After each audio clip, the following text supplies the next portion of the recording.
गीता की बात आज से 1000 साल पहले गलत थी? नहीं। उस समय भी सही थी, महाभारत काल में भी सही थी। आज से आने वाले 1000, 10,000 साल, लाख साल बाद भी गीता की बातें वैसी ही सही और सटीक रहेंगी। जब दूसरे देशों में, दूसरी सभ्यताओं में लोग जंगल में शिकार करके खाना खाते थे, उस समय हमारे ऋषि मुनि, हमारे गुरु, हमारे पुरखे, हमारे पूर्वज क्या करते थे? तो इस बात पे तर्क वितर्क करते थे कि यह यूनिवर्स कैसे बना, यह यूनिवर्स का क्रिएशन और डिस्ट्रॉय का सिद्धांत। ये कितनी बड़ी बात है।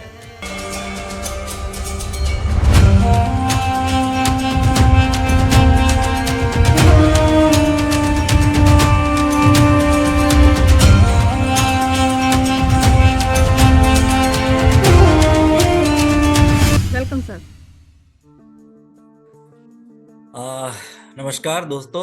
हमने पिछले हफ्ते जब बात करी थी, पिछले वीडियो में, कि ऋग्वेद में महिलाओं की क्या स्थिति है, क्योंकि हमारे सामने जो इतिहासकारों ने डेटा रखा या लिखा है, जैसे खास करके अंग्रेजी इतिहासकार और अपने देश के भी कुछ इतिहासकारों ने, तो उसमें दिखाया गया कि ऋग्वेद में महिलाओं की स्थिति अच्छी नहीं थी। उस समय ऋग्वेदिक पीरियड में अच्छे पोजीशन में वे लोग नहीं थे, उनके पास अधिकार बहुत कम थे या ना के बराबर थे। जबकि सत्य कहीं इससे अलग था, जिसके बारे में मैंने बताया था कि महिलाओं को काफी फ्रीडम दिया गया था, और यहाँ तक कि वो उनके बिना कोई भी यज्ञ पूर्ण होता ही नहीं था। कई महिलाएं तो यज्ञ पूर्ण करवाती थी। जो आजकल हमारे घरों में जब सत्यनारायण कथा या कोई पूजा पाठ होता है तो उसमें पंडित जी आते हैं, तो उस समय समझिए कि एक तरह से जो महिलाएं भी थी वो इस तरह का काम करती थी, और भी तमाम चीजें हैं। तो उसी चर्चा को आगे बढ़ाते हुए, उसी क्रम को आगे बढ़ाते हुए, अपने ऋग्वेद में और क्या सब अच्छी चीजें हैं, क्या क्या हैं जिनके बारे में हमें जरूर जानना चाहिए। और उसमें एक जो बहुत ही बेहतरीन मुझे लगता है, एक सूक्त की चर्चा मैं करना चाहूँगा कि 10वें मंडल का 129वां जो सूक्त है, वह काफी भारत के तर्क शास्त्र से जुड़ा हुआ है, भारत की सोच से जुड़ा हुआ है। जैसे उसमें जो चर्चा है कि जो लिखा गया है, एक ऋषि थे ब्रह्म मुनि परमराजक, उन्होंने लिखा है यूनिवर्स के क्रिएशन और डिस्ट्रॉय की बात। यह तब लिखा गया जब दूसरे देशों में, दूसरी सभ्यताओं में लोग जंगल में शिकार करके खाना खाते थे। उस समय हमारे ऋषि मुनि, हमारे गुरु, हमारे पुरखे, हमारे पूर्वज क्या करते थे? तो इस बात पे तर्क वितर्क करते थे कि यह यूनिवर्स कैसे बना, यह यूनिवर्स का क्रिएशन और डिस्ट्रॉय का सिद्धांत। ये कितनी बड़ी बात है, कितनी अहम बात है कि उतने लॉजिकल वो उस वक्त थे। और आज भी, आज का जो जनरेशन है, शायद उसमें भी बहुत सारे ऐसे हैं जिनको कि पता नहीं है कि हमारे ऋग्वेद में इस तरह की बात की चर्चा है। उसमें लिखा गया है कि इस यूनिवर्स में, इस यूनिवर्स के बनने से पहले क्या था। उसमें लिखा गया है स्पष्ट रूप से कि उसमें लगभग 7 श्लोक हैं क्रिएशन और इसके डिस्ट्रॉय के बारे में। इसका अर्थ है, ये ऋग्वेद में लिखा हुआ है। बिल्कुल, ऋग्वेद के 10वें मंडल, जो हमने पिछले उसमें एपिसोड में भी चर्चा किया था कि 10 मंडल हैं और कई हजार उसमें जो है श्लोक हैं। तो उसके 29वें सूक्त में 10वें मंडल को यह क्लियर लिखा हुआ है कि ये यूनिवर्स का जो, जब यूनिवर्स नहीं बना था उससे पहले क्या था। अब आप इसको इमेजिन करिए कि हमारे पूर्वजों का इमेजिनेशन पावर कितना जबरदस्त था। बिल्कुल, उसमें साफ साफ लिखा है कि इससे पहले, इस यूनिवर्स के बनने से पहले कुछ नहीं था, पूरा का पूरा अंधकार था। यहां तक कि ईश्वर भी नहीं थे इस धरती पर, ईश्वर भी नहीं थे इस ब्रह्मांड में। ईश्वर का भी क्रिएशन यूनिवर्स के बनने के बाद हुआ है। न मृत्यु थी, न अमृत्यु था, न हवा था, न हवा थी, न लाइट था, कुछ नहीं था, केवल और केवल अंधकार था।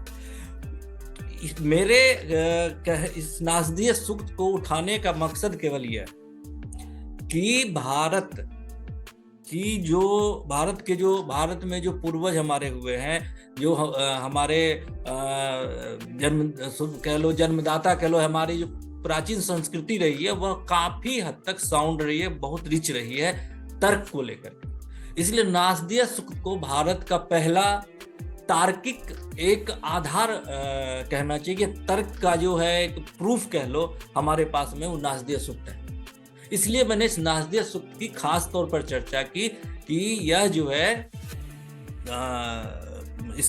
इसके बारे में हमें हमारे लोगों को जानना चाहिए, यह कितना जबरदस्त है।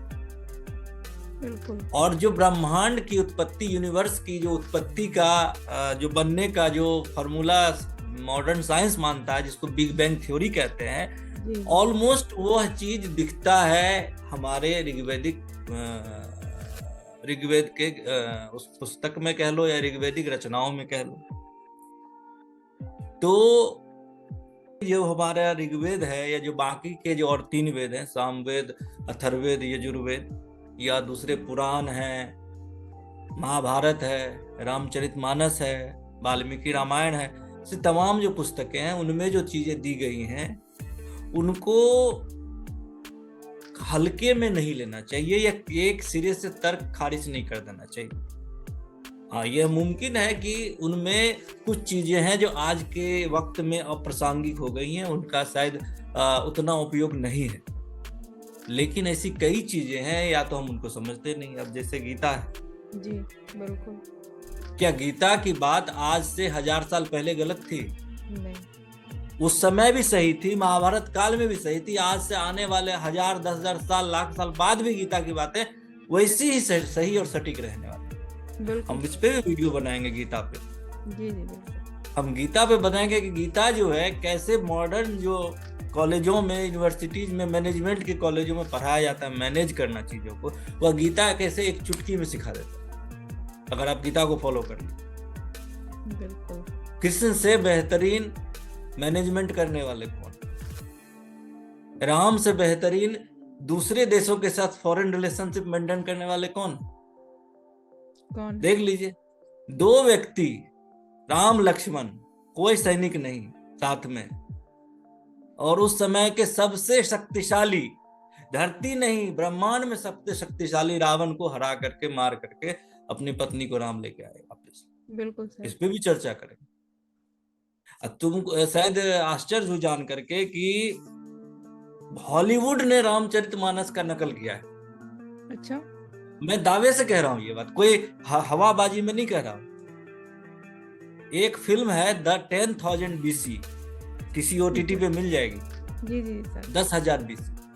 उसकी कहानी का जो मूल निकल के आता है वो यही आता है कि कैसे जो है 2 व्यक्ति, एक कबीला होता है, उसमें से एक लड़की को उठा के ले जाता है, उस लड़की को फिर से वापस हासिल करने के लिए 2 जो है, एक उसका होने वाला पति और एक और व्यक्ति जाता है साथ में, और उसको उस साथ में फिर वो जंगल जंगल घूमता है और अलग अलग कबीला को इकट्ठा करके उसको तैयार करता है उस पर हमला करने के लिए, जो उसको उठा के ले गया, और फिर वो अपने वापस हासिल लेके आता है। तो हॉलीवुड फिल्मों में भी हमारी जो है कहानियां का नकल है। बिल्कुल। तो वापस आते हैं वेद पे, ऋग्वेद पे। तो ऋग्वेद में इस बात को ध्यान रखिएगा कि कोई अगर कहे कि ऋग्वेद गांव की सभ्यता थी, कुछ इसमें नहीं था, ठीक है, कृषि प्रधान सभ्यता थी। ऋग्वेद को पढ़ने से मुझे पता चलता है कि उस समय की सामाजिक व्यवस्था क्या थी, राजनीतिक व्यवस्था क्या थी, लेकिन ऋग्वेद को पढ़ने से यह भी पता चलता है कि उस समय तार्किक कितने लोग थे, क्या क्या सोचते थे, विज्ञान के बारे में क्या सोचते थे, ब्रह्मांड के बारे में क्या सोचते थे। तो आज के लिए मुझे लगता है इतना काफी है। अगले एपिसोड में हम फिर बात करेंगे ऋग्वेद को ही, अभी और कुछ एपिसोड करते हैं, और फिर अभी तो तमाम वेद बाकी हैं। ऋग्वेद को समझने के लिए जो वेदांगों की रचना की गई है उस पर भी बात करना बाकी है। बिल्कुल बिल्कुल। तो देखते रहिए हमारा जी सर, एक बार चैनल, पसंदीदा चैनल सत्य, सनातन और सेहत। सेहत। जी सर। नमस्कार। नमस्कार, धन्यवाद सर।